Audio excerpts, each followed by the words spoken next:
So we are going to have Dr. Michael Breus on. I'm going to pass the mic to celebrity sleep doctor, clinical psychologist, sleep medicine expert. He's been featured on Oprah. He's been featured on Dr. Phil. He was WebMD's resident sleep doctor for over 15 years. He works with some of the biggest names in the biz, from pro athletes to celebrity actors and actresses and everyone in between. And I had him on the podcast, and my mind was blown. Some of the myths that I thought about sleep to be true, he just busted. And so I'm excited to share that with Dr. Michael Breus, share you guys with Dr. Michael Breus, and yeah, really just learn how we can all sleep better. Because as you guys know, sleep is the foundation of health. Do you want blissful balance in your personal and professional life?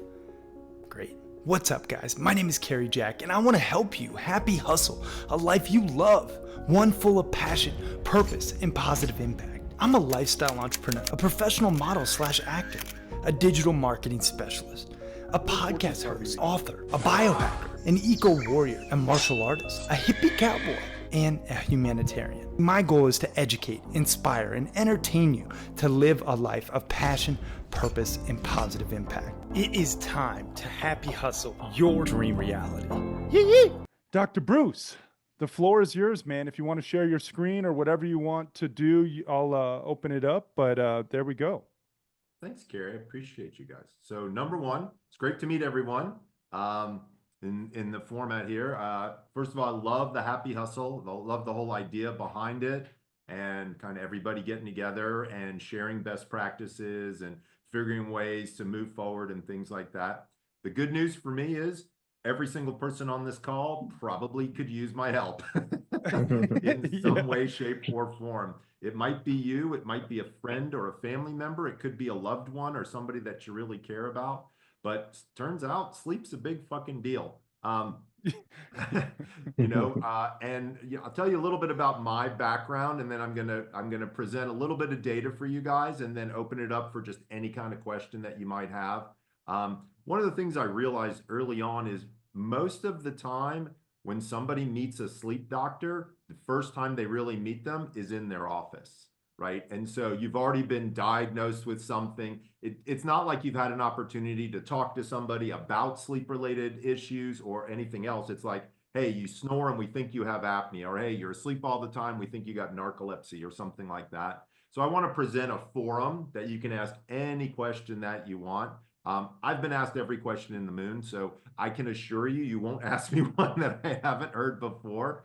But just to give you some of my background, I have a PhD in clinical psychology. I want to be super clear, I am not an MD. However, I did take and pass the sleep medicine boards without going to medical school. I'm one of 168 people in the world who have taken the medical boards without going to medical school and passed. I spent my 26-year career focusing in on insomnia, the biology of insomnia, the psychology of insomnia. I treat apnea, narcolepsy, periodic limb movements, all that kind of cool stuff as well. So I'm well versed in that and have been treating that for years, but I've really primarily focused on that kind of area of either not sleeping or what I call disturbed sleep. So there are sleep disorders, and then there's what I call disordered sleep, which is just, man, I'm too busy, or I don't get enough time, or I drink too much coffee, or I have too much alcohol, I smoke too much weed, whatever it happens to be, there's something that's having a pretty major effect on the sleep quality that you're having. And so that's also of high concern. So just because you don't have a sleep disorder doesn't necessarily mean that you might not benefit from either some more sleep knowledge, working with a sleep coach, or something along those lines to be able to kind of figure it all out. With that, do I have sharing capabilities? I do. Yeah, Fantastic. you should. So I'm going to show you guys just a couple of slides that I prepared, just basically to get everybody kind of understanding the same information. So just to give you some background about what is sleep and how does it work, turns out that sleep is based on two separate processes in the brain. The biology I'm going to provide for you guys is going to give you the context by which to do the hacks that I'm going to teach you in about 10 minutes. So the biology is going to be important to listen to just to be able to have a contextual understanding of what we're going to be doing.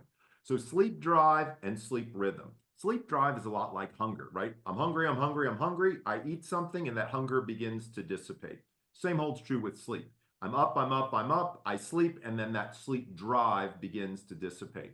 As an aside, what sleep drive actually is at the biological level is based on something called adenosine. So when a cell eats a piece of glucose, something comes out the back end. One of those things is called adenosine. Adenosine works its way through your system, gets to a very specific receptor site in your brain, and then as it accumulates, you get sleepier and sleepier and sleepier.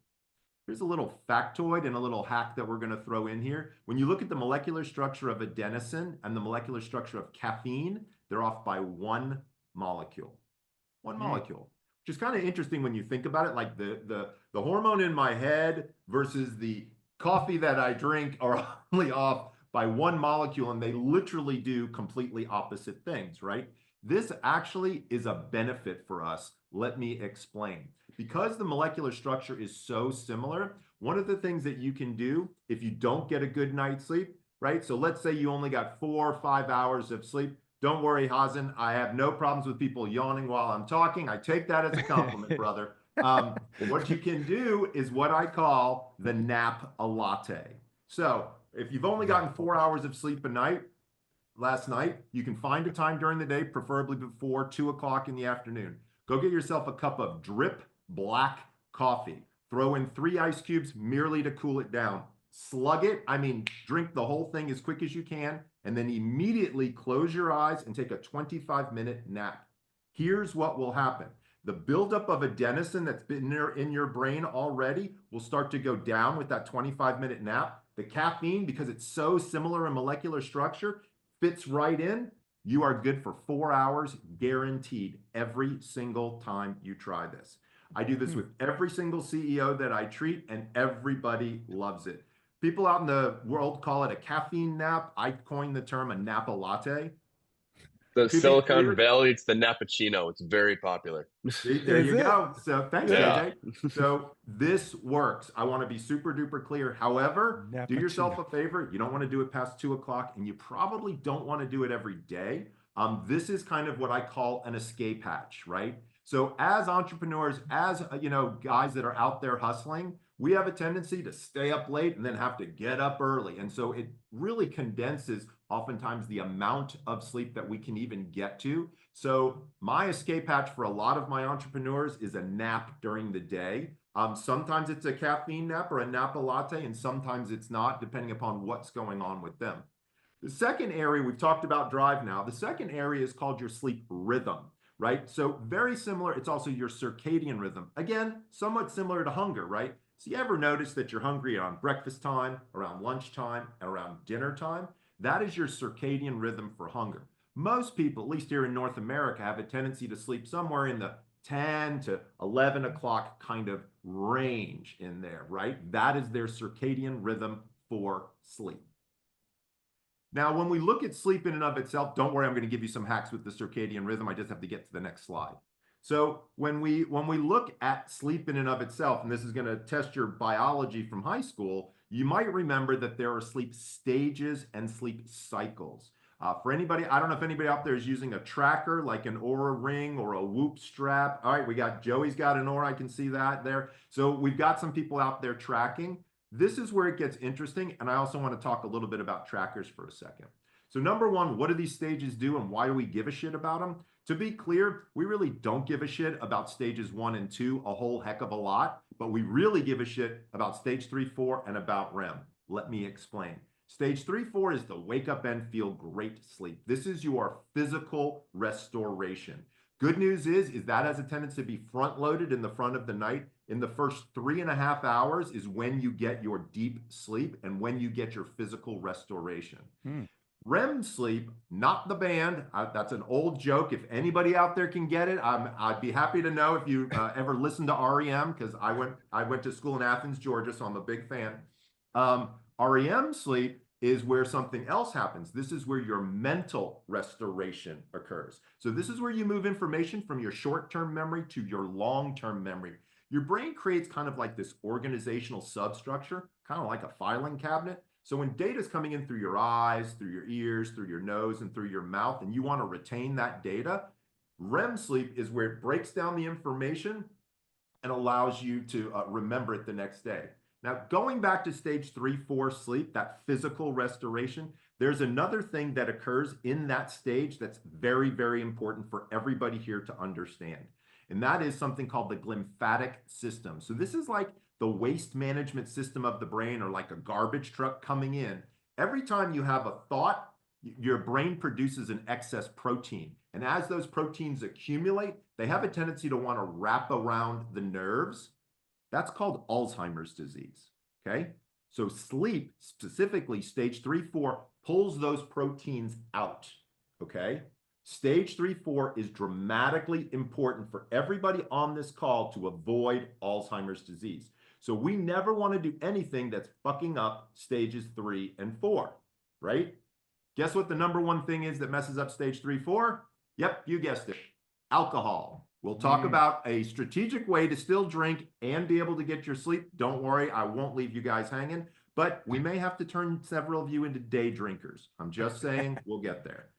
REM sleep, during REM sleep is where you have what's called emotional metabolism, otherwise known as dreams, okay? So what are dreams and what do we know about dreams and dreaming? It turns out that dreams are where we process through all of our emotions. It's quite fascinating, but if, for example, if you have a very emotional day, get into a fight with your business partner, or have something great happen, sell your company, all of that, we can actually see increases in REM sleep because our brain is actually processing more emotion because there happened to be more emotion on that day. Now, here's what's also interesting about REM sleep is you're completely paralyzed during REM sleep. There's a specific reason for this. Your body does not want you to act out your dreams, okay? Now, believe it or not, there are people who act out their dreams. I want to be clear, this is different than sleepwalking. This is called REM behavior disorder. I'm going to digress and tell you about a patient that I treat who's got REM behavior disorder. So I'm from a small area outside Atlanta, Georgia called Sandy Springs, Georgia.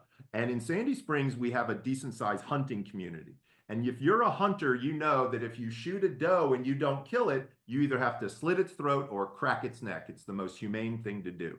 So this man woke up with his wife's head ready to crack her neck. He was dreaming about the deer. So question number one I usually get from people is, did he kill her?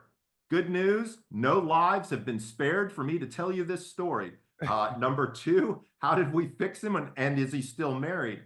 He was married to is married to a very patient woman, and she was willing to work with us. One medication called Klonopin at 0.5 milligram completely silenced the behavior, okay? But here's the point I want to make and get a little bit serious for a half a second here, is REM behavior disorder, in 35% of the cases, it's a precursor to Parkinson's syndrome, okay? In his case, he was a precursor, and we actually got him to neurology almost 10 years ahead of any symptoms showing up in his life, merely because his wife was concerned that he almost killed her in his sleep, right? So the goal here is for you to understand that sleep is a window into your health, okay? If you wake up and feel like you're getting poor quality sleep, there's a reason. It might be external, it might be internal.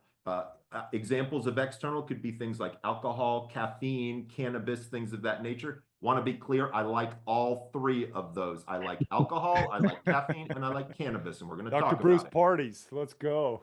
Right? So we need to understand how all this kind of thing works. But remember, if you're not sleeping well, this is usually a sign to pay attention. Okay? Sleep disorders do not just magically disappear. I can assure you of that. Going a little step, I hit the wrong button. Sorry, guys. Going one step further, I was trying to do my next slide. Why do we need sleep is the big question. To be honest with you, we don't fucking know. We know what happens when you don't sleep. And when you don't sleep, here's the problem. You become irritable, memory problems, increased stress, lack of focus. You have gut impairment, so you end up with impaired immune function. Your heart gets problems. You have low heart rate variability, right? Remember, heart rate variability is kind of this overall metric that people are using for health that gets lower when you don't sleep. And then, of course, your muscles. You have lowered reaction time. If you've gotten less than 5.5 hours, newsflash, you should not be driving a vehicle, right? You are a danger to yourself and others. Now, a lot of people like to ask me this question. Oh, sorry. Like to ask me this question, can you make up for lost sleep? If you get 6 hours one night and then 10 hours the next night, does that equate to 2 hours of 8? Unfortunately, it does not. One of the things I tell people all the time is it's kind of like doing a diet. You can't just eat salads 5 days a week and chocolate cake 2 days a week and think that you're going to get a good diet going there, right? It's literally about doing the same thing every single night. Now, I also want to be super duper clear. 8 hours is a myth, okay? Remember something, sleep is flexible, okay? You do not need the same amount every single night. Your body knows this. Why? Because you have different things that happen to your body, right? So remember, stage 3, 4 handles the physical, stage REM handles the mental. So if you had a really chill day on the physical side and a really chill day on the mental side, guess what? You may not need as much sleep as you think you do. Okay, so there's variability that's going on here. Man, Hazen is loving me. He is yawning up a storm and giving me compliment. You're after reminding me I compliment. need love sleep. it, brother. Hazen, I take a love- nap. If you don't mind me Latte giving you already. sleep. This is part of my nature. So Sorry. I'm not looking to take a nap. I might go grab my bourbon and do the day drinking right now. I got it sitting right here. Nicholas, you are the man. We're gonna get to alcohol soon. I promise, brother. I promise. So when we're thinking through this as an idea set, again, sleep disorders do not go away. I'm not here to diagnose everybody with a sleep disorder, but what I can tell you, Carrie's got my personal information. If anybody here is concerned that they might have something going on, let's talk about it. I'm not going to charge you for the first session. Let's figure out what's going on with you. And if you need somebody like me or not, or if we need to refer you to somebody in whatever area that you happen to be. I know sleep doctors in every single state and almost every single city that there is. Been doing this for 26 years. So trust me on this one. We can find you help if you need it. Just feel free to reach through Carrie out to me so that I can be a resource for you.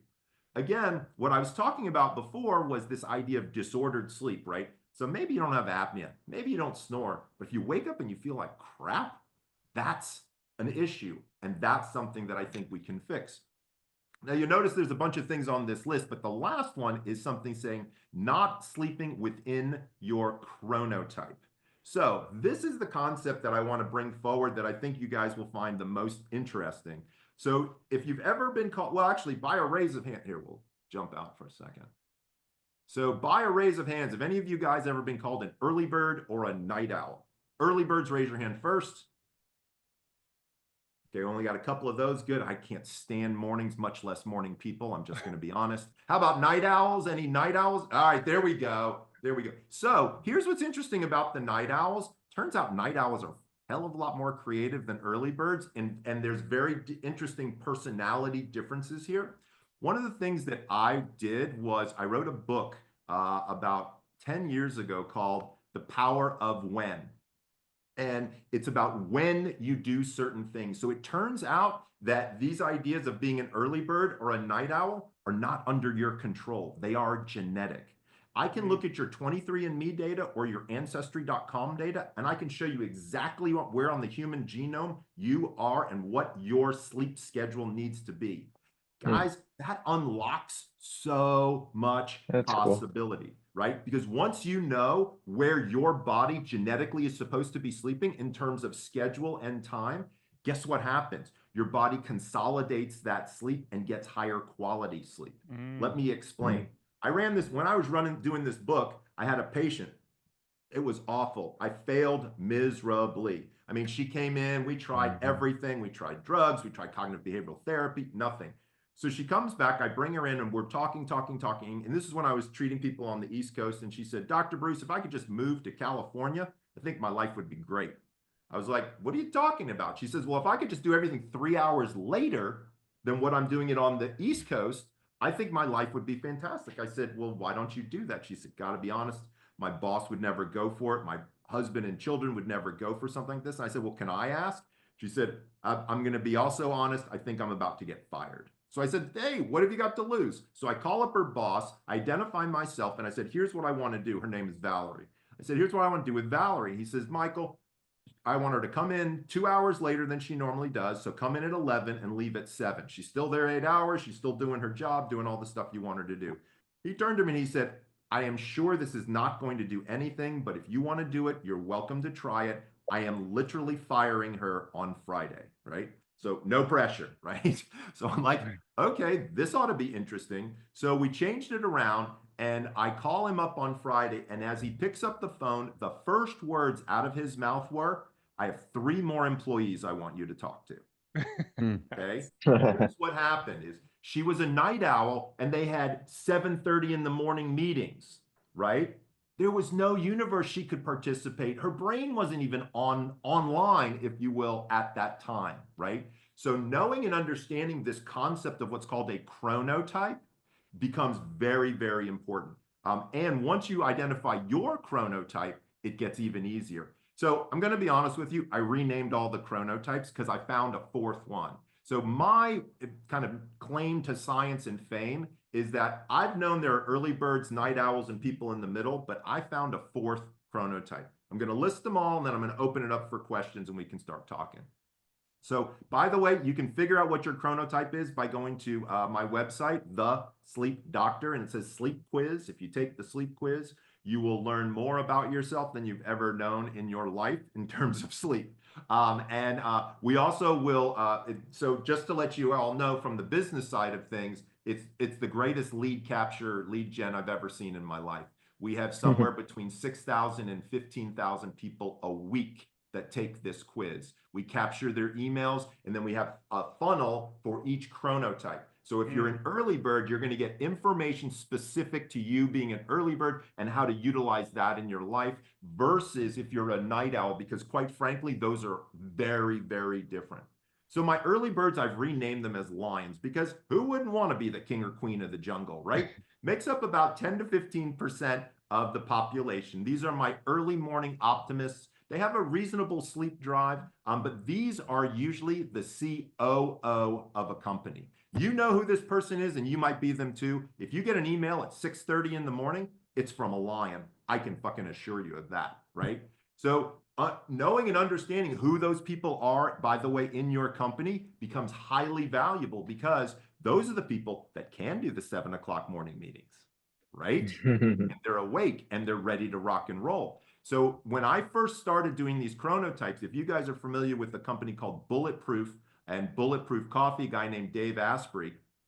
So Dave took onto this and he chronotyped his entire company, and then he changed the meeting schedules based on people's chronotypes. So night owls were meeting with other night owls, or what I call wolves, at 6 o'clock at night, and they were crushing it. And lions were meeting at 7 o'clock in the morning, and they were killing it too. So you can actually utilize this type of system within your corporate structure. Doesn't matter how big it is. And by the way, it also works in your marriage as well.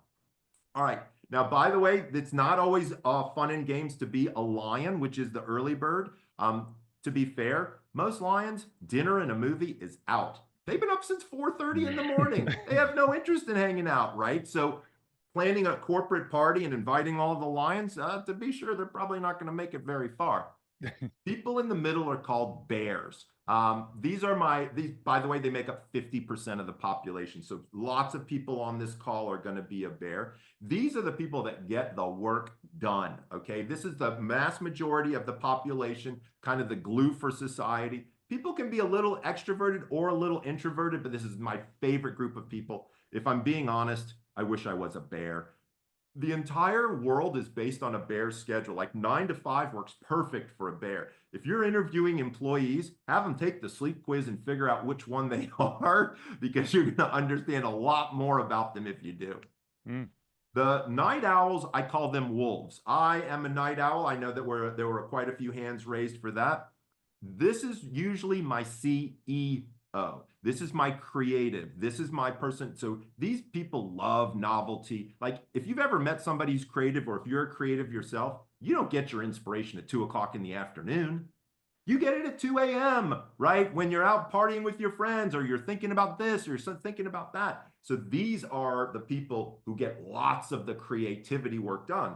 But don't call an 8 a.m. meeting for your creative types, because we all know there's no fucking universe that they're going to be able to attend or be awake enough to figure it out.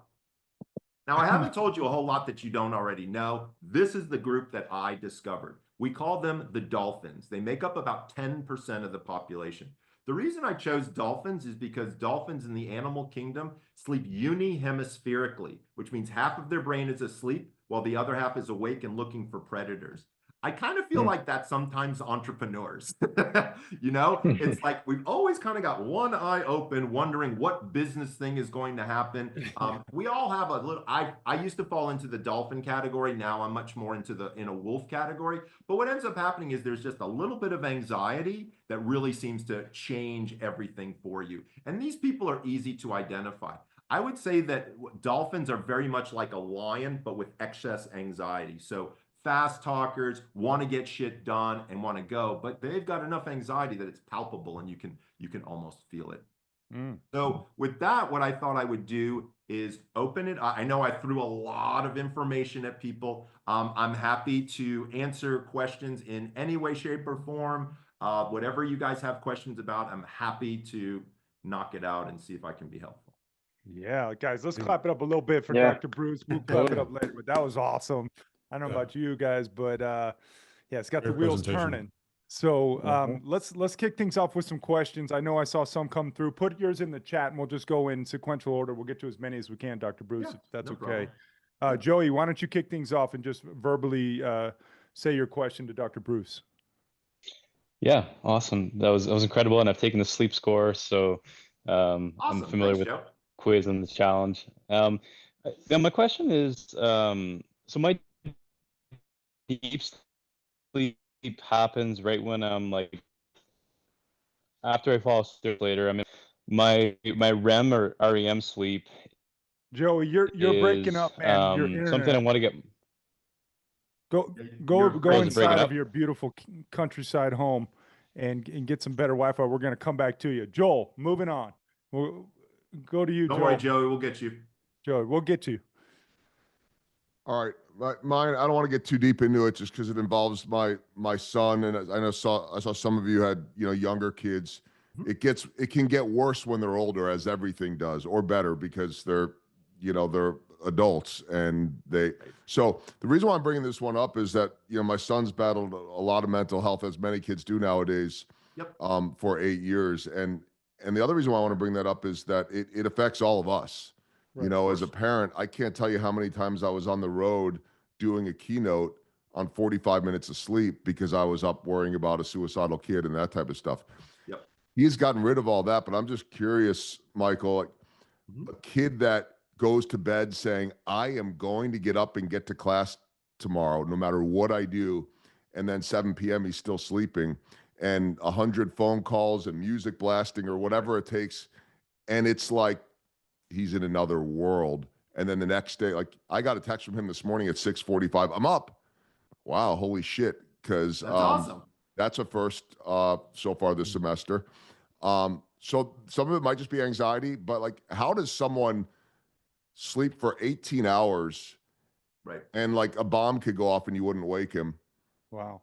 And then the next day. Great questions, Joel. Great questions. I'm going to try to maybe summarize to give you some context. And then to be clear, Joel, if you want to reach out to me through Carrie, I'm happy to sit down and talk with you a little bit more about what's going on with your son. So number one, kids fuck up your sleep. Like there's just no getting around it. I don't know anybody who has ever slept the same since the first night that their first child was born. I just don't know. Everybody tells me the same thing. The day my child was born, my sleep kind of went out the window, and that was that, right? Whoa. Apologies for interrupting your programming, but I have to tell you, the best investment you can make in yourself is one in which helps you acquire skills. You've probably heard people talk about, just invest in yourself and you'll be successful. Yes, that's true to a degree, but you have to invest in skills that will ultimately help you achieve your desired results. And I think one of the best skills one can possess, be it an entrepreneur or an aspiring entrepreneur is the sales sword. Really knowing how to sell, utilizing pressure-free persuasion, which will make you more money and more impact. Now, if you want to know how to sell more efficiently and effectively, I just launched a sales course called The Proven Roadmap Process to Selling Millions of Dollars and helping you to increase your conversions, guaranteed. And you can get access to this new sales course that The Happy Hustle is launching at thehappyhustle.com/sales. And if you act fast, you'll get it at the lowest price it'll ever be available, because we are launching it and we want to gain amazing testimonials and social proof to further share this knowledge. So if you act fast, you can get it at the lowest price it'll ever be. That's at thehappyhustle.com/sales. Now let's get back to this episode. So kids definitely mess up our sleep. When we're talking about kids, and it all depends upon age ranges in terms of what's going on. So let's talk just for a moment about that adolescent kind of age range, because the small kids, those problems are generally speaking a lot easier to deal with. It's usually a behavioral thing. Usually you're creating a reward system to keep the child in bed or to keep them doing something like that. But when we're talking about children who are more cognitive aware, so 9 years old, 10 years old, 14 years old, 16 years old, 18 years old, there's a lot of things that happen. So number one, they're all wolves. So remember the vernacular that I just used? Think about when you guys were all in your adolescence. What did you want to do? You wanted to stay up until 2 and sleep until noon the next day, right? I sure did. This is a natural occurrence that occurs. There is a natural circadian shift that happens during adolescence. It's worse in boys than it is in girls. I will tell you, it all depends on motivation for the kid themselves. As an example, and Joel, I don't know about your son, but if there was a reason that he needed to get up at 6:45 today because a buddy of his or his girlfriend or whatever was going to meet him for breakfast at 7, that is the type of thing that seems to motivate kids. As an example, I had one kid where it was a refusal to get out of bed and go to school in the morning. So bad that the mother would walk in with a bucket of water, no shit, and dump it on him to try, like it was that bad. Like it was not good, right? And what I did was I brought him in and I started asking him some questions. And I said, hey, do you have a girlfriend? He's like, yeah, I do. I said, does she drive? He said, yep, she does drive. She's actually a little bit older than me. The kid was 15. I'm in Georgia at this point, so you got a learner's permit and you got regular license by 16. And so I said, does she like to get to school on time? Because I knew the answer was, of course, yes, right? And he said, oh, she's a stickler for it. I said, then we've just solved the problem. She is going to be picking you up every day and taking you to school. And guess what? Magically, he was able to wake up every fucking morning because his girlfriend was going to show up and talk. You see what I'm saying? And so a lot of times there's a motivational aspect to it. But I also want to be very, very clear. Depression is rough, okay? Suicidal ideation is difficult. Anxiety is overwhelming. When you have a child who has a diagnosis or is a pre-diagnostic scenario, their sleep will be affected, right? So as an example, when somebody tells me that their kid is sleeping 9 hours a night, first thought is depression. Very first thought in my head is depression. What's going on? Why do they need that much sleep? Then when somebody tells me they're sleeping 11 or 12 hours, now I really want to know what's going on. That doesn't make a lot of sense to me. The opposite can be true with anxiety as well. If I have a child with anxiety, a lot of those kids just don't want to go to bed. They're just scared of their dreams or they're scared of something, you know, whatever it happens to be. So to be clear, if you are seeing differences in your sleep and it's something that could be going on with you, I think the same holds true with kids as well. Now, some of those kid problems are much easier to solve and some of them are much more difficult. We've kind of wandered into this idea of mental health. And I just want to be super duper clear. I've got plenty of mentally healthy and mentally unhealthy people, and I can get them almost all to sleep. We just have to give them a program, have them follow some simple basic rules, and then they get there. Great question, Joel. Thank you. Great answer. Really appreciate it. Thank you. Hey, I wanted to hear about the day drinking and the cannabis. You got it, Ryan. Let's talk about day Hold drinking. on. Can we get into Joey's question first since he's Oh, got Russ, I apologize. Joey's and back then with us. Where are Ryan. you, Joe? That's an guys. important question we're gonna get into. Am I better now? Am I good? Yeah, Yeah, you're better. great. Yeah. Awesome. Yeah, so I'll keep it short and sweet. If I go to bed at like 9 and wake up at 5 versus if I go to bed at 11 and wake up at 7, my REM sleep only happens between 6 and 8. And I'm Yep. trying to find some strategies on how I can speed or get that front loaded a little bit more in my sleep. So no matter what time I go to bed at, I can get it. And it's not dependent on me having to get it in between 6 and 8. Because I've got kids. I want to wake up earlier now and I want to get that in though. And I'm missing out on those key periods. Joey, if I could do that, I'd be the richest man in the world. Well, come on, let's do it. So just letting you know. So unfortunately, brother, sleep doesn't exactly work that way. So here's what I can tell you is if we knew what your chronotype was, we could find within the, so like as an example, you said that, now repeat it back to me. If you go to bed at 9 and you wake up at 5, you have REM, but if you do if you go to bed at 11 and wake up at 7, you don't. Is that correct? Yeah, so if I go to bed at 9, wake up at 5, I don't get any REM. And if I go to bed at 11 to 7, then I do get it. It's a bit, but it's always between 6 and 8 o'clock in the morning. I can't front load that any faster, even if I go to bed sooner. No, you can't. Well, it kind of depends. Like we would have to look at it. So the first thing I would say in this type of situation is what's your chronotype? Because that would tell us when you should be sleeping and give us an idea. The second thing I would look at is, are you tracking your sleep? Like I think you showed you had an Aura ring or something along those lines. So I want to be clear. Aura is the cream of the crap. Okay. It's the best of the worst. It is about 80% accurate to full nighttime polysomnography.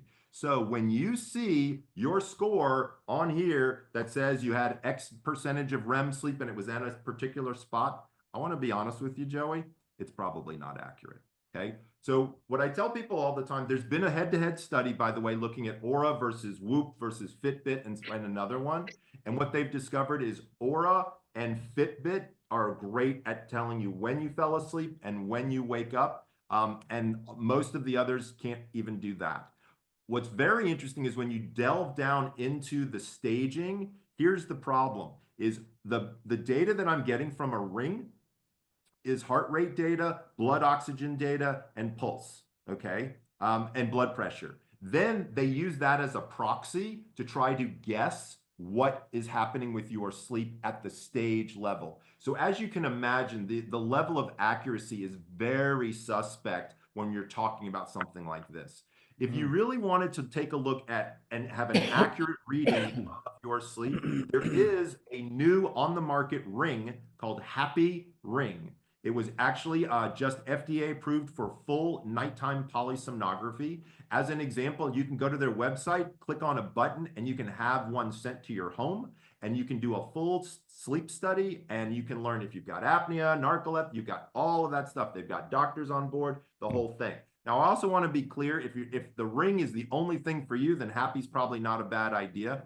My website, thesleepdoctor.com, we do the whole thing, but we do it with a wrist strap. So we can send it to your house, the whole thing. So if you're really looking for accuracy in terms of getting those stages, I would suggest that you probably get a slightly better tracking device. And I would also suggest that if you look at your chronotype, then we can start to look at that a little bit more to figure out kind of where you need to be in terms of that. Also, I want to be clear, your brain knows what to do, okay? And so whatever time you go to bed, like right before you go to bed, your brain scans your whole body. And it says to itself, okay, how much physical restoration do I need?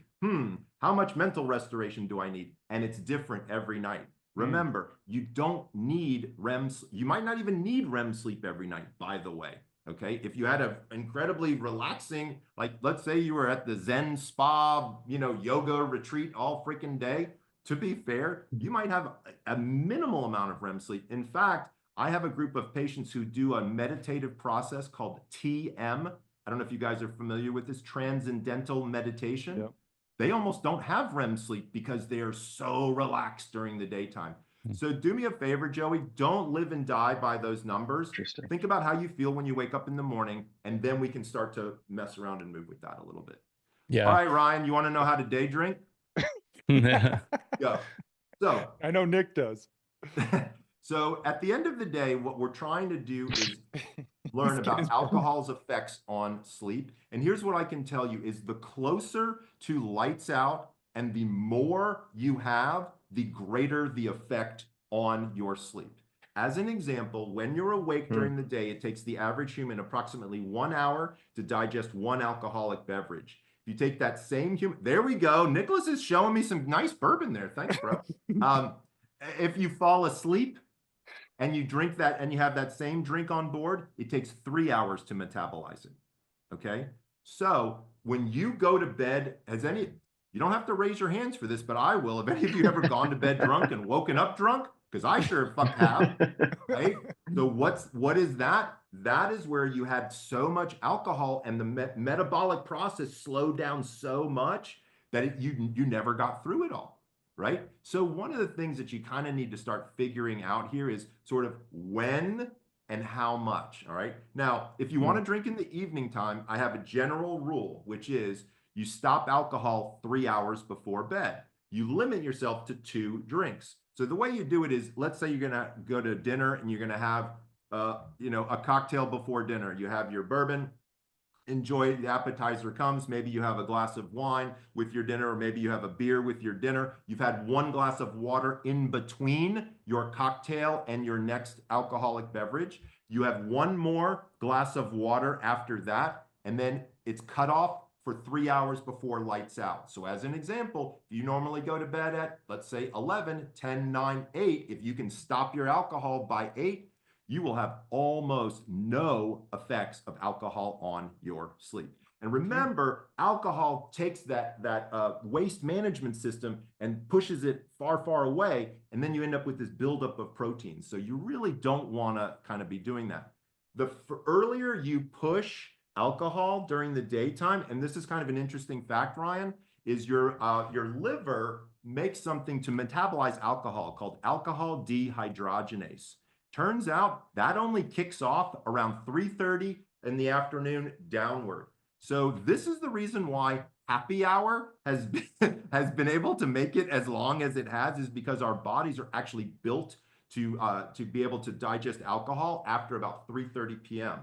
But if you're watching the Super Bowl, right, and it's noon and you've got a beer in your hand, guess what? You're going to get a buzz off of 1 beer because your body doesn't have the enzymes built in it yet, because they're on a circadian rhythm as well, right? So this is the thing we can take advantage of. So what I tell people all the time is, look, if you want to go to your buddy's house and watch the game during the day, I don't think I have a problem, but make sure you don't drive home, because the alcohol that you're used to drinking is definitely going to have a larger effect because you're not able to metabolize it as quickly. As a general guideline, I like to use what I call my 3-2-1 rule, which is 3 hours before bed, you stop alcohol, 2 hours before bed, you stop food, 1 hour before bed, you stop fluids. This also helps slow down on the bathroom breaks in the middle of the night, which is normally one of the biggest problems for guys. Chris, what have you got for me? I'm muting myself. Thank you very much for joining us today. This is very enlightening. Or depressing, as the case may be. I don't know which one it is. No, from across the board, with like my family, the kids, the girls, like everything, the sleep patterns. It's wild. And I think that these probably don't help us either, with shutting our minds off. A lot of times for me, going into that 3-4 in that REM stage, I sleep pretty well from the time I shut my eyes till about 5:30, 6 o'clock, which I don't think is necessarily too bad, but sometimes I think my brain is so active during the night that I feel like I didn't sleep. And a lot of times I'll wake up in the morning and I'll ask my wife, like, was I sleeping? Like, where was I? Because I don't feel like I was actually out. What's going on there with me, if you don't mind helping me on that one? So I think there's a couple of things that at least have the possibility of going on. So there was a really interesting study that looked at people at when they meditated or were relaxed. They looked at meditation or relaxation prior to sleep, and then they looked at it in the morning time, and then they looked at the quality of the sleep that people had. Here's what's interesting is when you're noticing that you're not feeling refreshed from the evening, right? That's when you might want to think about how much runway did you put down to land the plane, right? So how much time did you give yourself before lights out to kind of slow your roll to allow yourself to do things? Because what a lot of us do is we work until our head starts to bob in front of the computer, right? And then we go to the couch and we say, all right, we're just going to watch a half a show to relax. You're out on the couch. You wake up, it's 3 o'clock in the morning. Now you're traipsing back. Maybe you brush your teeth, maybe you don't. You just pull off your clothes and hop into bed, right? Like those are the things we want to avoid. We want to have much more of a smooth transition. You know roughly what time you're going to go to bed. You certainly know what time you're going to wake up, and you can kind of collapse those. What ends up happening then is the quality begins to improve. Now, to be fair, I would also want to know things like your caffeine consumption, alcohol consumption. Do you utilize cannabis? What's your exercise schedule? By the way, exercise, bar none, is the single best way to improve sleep quality without question. No sleeping pills, like that's not my gig. Like, but if you can, and by the way, it doesn't have to be a lot of exercise either. I think literally, that was F, all of the above. Right. But thinking through that as an idea set, right? So let's go. So we understand alcohol now. So you want to stop alcohol 3 hours before bed. Let's talk about caffeine. All right. I'm not going to be so foolish as to think that everybody here is going to say, hey, we're going to stop drinking caffeine because we're going to have such great sleep, Michael, because let's be fair. I like caffeine. People aren't going to do that. But when you utilize it can be very strategic, especially within your chronotype. So once you understand your chronotype, by the way, I teach you what time to drink caffeine. I teach you sex time. I teach you alcohol. I teach you when to go to bed, all that kind of good stuff. But caffeine is interesting in particular. So there's 2 areas. It's when can you start and when should you stop, right? So to be clear, well, let's just do by a raise of hands. How many people here, the first liquid that crosses your lips is caffeinated in the morning? Raise your hand. 1, 2, 3, 4, 5. Okay, we got. Whoa, Nicholas is. I mean, he's waving the arms. He's got the bourbon. He's got the caffeine. I want to hang out with him. He sounds like a lot of fun. Dr. He Breus. probably doesn't sleep a lot, but he sounds like a lot of fun. Oh God, what's in the red box? Cigars, maybe. Yeah. Oh, cigars. There you go. Don't worry, we'll get to all of it. Well, we are coming up on time, Dr. Breus. I'm okay to keep going if you are, but I just want to make sure and respect everyone's time here, guys. If you need to drop off and watch the recording. Oh, I've got another probably 15 minutes or so that I can go. Is that cool for you guys? It's okay with me. If you guys need to drop, it's been an honor and a privilege. I won't be offended or anything. Okay. I want to hear about edibles. Yeah. Okay. All right. We'll talk about edibles right after we talk about caffeine. Okay. Yeah.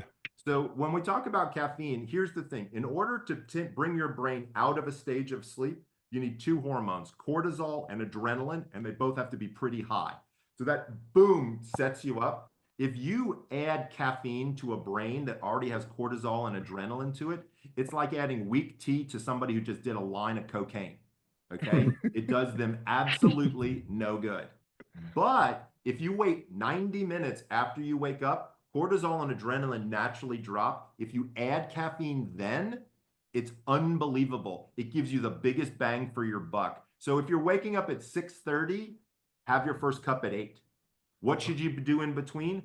Hydrate, okay? Remember, sleep in and of itself is a dehydrative event. You lose almost a full liter of water just from the humidity in your breath, okay? So water is absolutely, positively essential, essential, essential. Drink some water, 90 minutes later, then have your first cup of coffee. To be clear, if you do this for 7 to 10 days, you may not need a second cup. Most people who tell me that they need a second or a third cup of coffee, it's because they're pouring weak tea on the cocaine brain, okay? But when the cocaine goes away and then they add it, it actually works a heck of a lot better. Now let's talk about the bookend of when should you stop caffeine. Generally speaking, remember, caffeine has a half-life of between 8 and 10 hours. So what we say is if you stop at 2, 8 hours later is 10 o'clock, which is again kind of close to when a lot of people are going to bed. At least half will be out of your system. My goal is always to bring people earlier and earlier over the course of time. So what I like to do is have them have 1 cup at 90 minutes after they've woken up, and then a half a cup about 30 minutes after that, and then we just go straight to water. Now, if you still need some level of caffeine, what I try to do is use matcha as a step down. So if you guys are familiar with matcha, it's got a slightly lower caffeine content. The green tea has got is made with matcha. Actually, what matcha is made from is got a lot of something called L-theanine in it, which is very good for focus, very good for flow and things like that. So instead of loading up with caffeine, which is again going to cause that crash about 7 hours later, matcha is a much easier step down into something like that. And I think it could be valuable. Let's talk about weed real quick. So when we look at marijuana, and to be clear, if you go to my website, thesleepdoctor.com, if you type in cannabis, I've written more about cannabis than any other doctor in the country, specifically when it comes to sleep. Number one, I live in California. It's recreationally legal here and medicinally legal here. Also, I've been a user for quite a long time myself, and so I wanted to figure this one out too. So here's when you look at it, is THC, right? When people take too much THC, it lowers REM sleep and it increases heart rate. Two things you do not want to do for sleep, okay? However, THC still helps. So what I tell people all the time is you want to have a low amount of THC because that will get you over that anxiety hump. But what you really want in whatever product you have for cannabis is you want something called CBN, as in nighttime. So CBN, as in nighttime, is the one thing. There's actually a study came out about 3 months ago that shows that it lowers the number of awakenings that people have a tendency to have. So when I look at products from a ratio standpoint, what I would say is you want to have 3 CBN, 1 CBD, 1 THC. If you can find a product that kind of fulfills that, you're going to be in good shape. Now, I also want to be clear, there is no data, and I've looked for it, on CBD and sleep. However, there is data to show that CBD helps with anxiety and helps with pain. So if you ain't sleeping because of anxiety or pain, CBD might actually be quite helpful for you. But I want to be clear, CBD doesn't make people sleepy. Gummies, as a general rule, I think are fine. I haven't really had many problems with them. The biggest issues I will tell you about gummies in general is, unfortunately, there's an inconsistency to them, right? So are you getting the exact amount? Like one gummy may have a little more THC, one gummy may have a little less, that kind of thing. So there's some consistency issues potentially there. I personally am not a big fan of vaping or smoking at night. I'm a doctor, so again, it's probably not the best bet. However, I will tell you that I do have one patient who we use what we call his escape vape.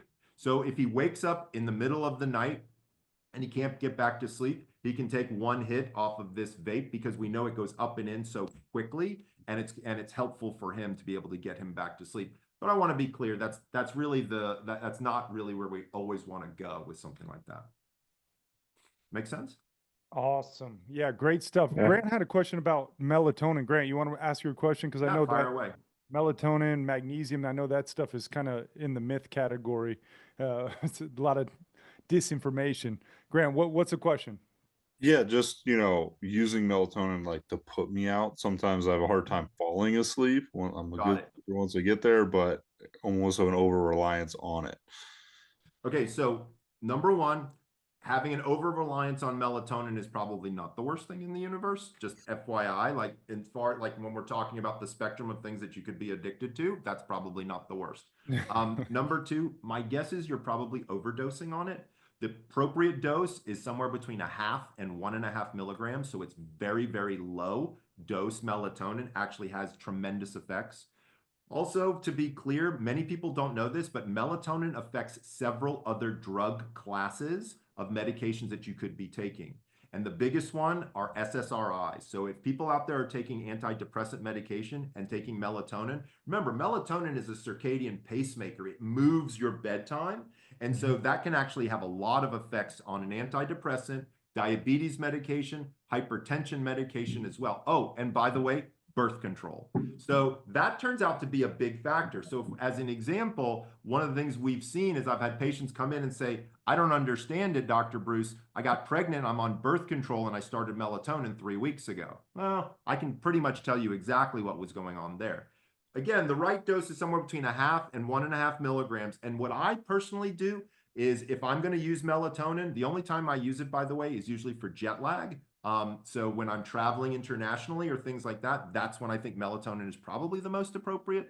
I use a tincture or a dropper. put it under my tongue as a sublingual, so it gets up and in much faster that way. To be honest with you, Grant, you're awfully young to be somebody who has a melatonin deficiency, but that would be the next step would be, let's get you tested and see if you do have a melatonin deficiency, because I'd rather you not have to take something if you didn't need to. If all we needed to do was work on your scheduling or help you with a few other maybe stress reduction techniques before bed, and we could get rid of the melatonin, you're probably in better shape in the long run. Perfect. Yeah, it's not an every night thing. It's just most times, and I do the liquid under the tongue life extension stuff. It just puts me right out. I love the liquid, and it might have something else besides melatonin in it too. Just double check the label. Oh, and speaking of which, I want to double tap on one thing, and then I'll keep answering questions. Is I don't know if folks, I'm going to talk about OTCs now. So I don't know if you guys ever do Tylenol PM or any of the PMs, or you take Benadryl or things like that. That's very, very common in the world. Also, it's common for parents to give their children Benadryl to make them sleep and become sleepy. I want to tell you that this is a terrible idea. There is now data to show the direct relationship with taking on the regular anticholinergics like diphenhydramine or Benadryl leads directly to Alzheimer's. No bullshit. It goes straight there when you're doing it every single night for years compounded. So if anybody here has a child that requires a pill to sleep, that's not good, right? Children don't need pills to sleep. If you do, tell Carrie and I'll talk with you and let's see if we can figure out a way to help that situation out. But generally speaking, the OTCs are only good for occasional use, 3 times a month type of thing, 4 times, once a week maybe. But generally speaking, if you have to take a pill to sleep, you probably want to talk to me. Okay. Awesome. Yeah. Great stuff. JJ, you had something? Yeah, so my partner and I, we talk about sleep quite often, actually. I was curious, I was like a men's group, but is there any difference actually between women and men and the amount of sleep they need and when they wake up, things like that?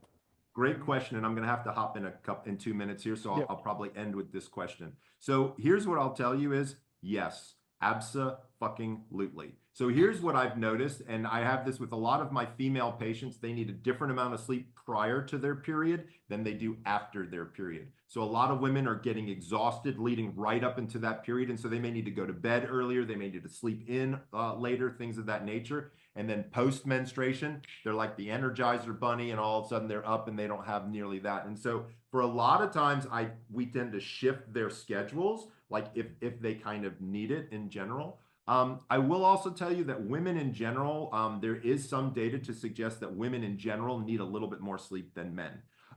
If we went into the data on this and got super duper deep, if I had to be honest with you, and nobody's going to like hearing this, women have far more complicated brains than men do, and we already know that, Dr. and they just utilize that energetic component, and they blow through their metabolic energy so quickly that a lot of times they really do need to get to sleep earlier. Now, one thing I will also tell you is the strength of your partnership or marriage is not determined by whether or not you go to bed at the same time. So many couples are like, well, my wife, my girlfriend, my boyfriend, whatever, we like to go to bed together. Look, if you're an early bird and your partner's a night owl, that shit's not gonna work, okay? Like, don't put something on yourself that says, oh, we're not a good couple because we don't sleep in the same bed, or we don't sleep in the bed at the same time, or things of that nature. One thing has absolutely nothing to do with the other. All right, CJ, awesome. I gotta jump. Yeah, man. Hey, guys, let's clap it up for Dr. Breus again. Yeah, this has been thank phenomenal. You. Dr. Yeah. Breus, what's the best way? I know a lot of guys are you want me to pass along your email for? Yeah, that'd be fine. So if people have questions or comments or want to, get together with me, what the best way to really do it is to schedule a time with Becky, my assistant. So it's just becky@thesleepdoctor.com. So folks are interested, happy to learn more, and again, see if I can be potentially helpful. Awesome. You're the man, Dr. Breus.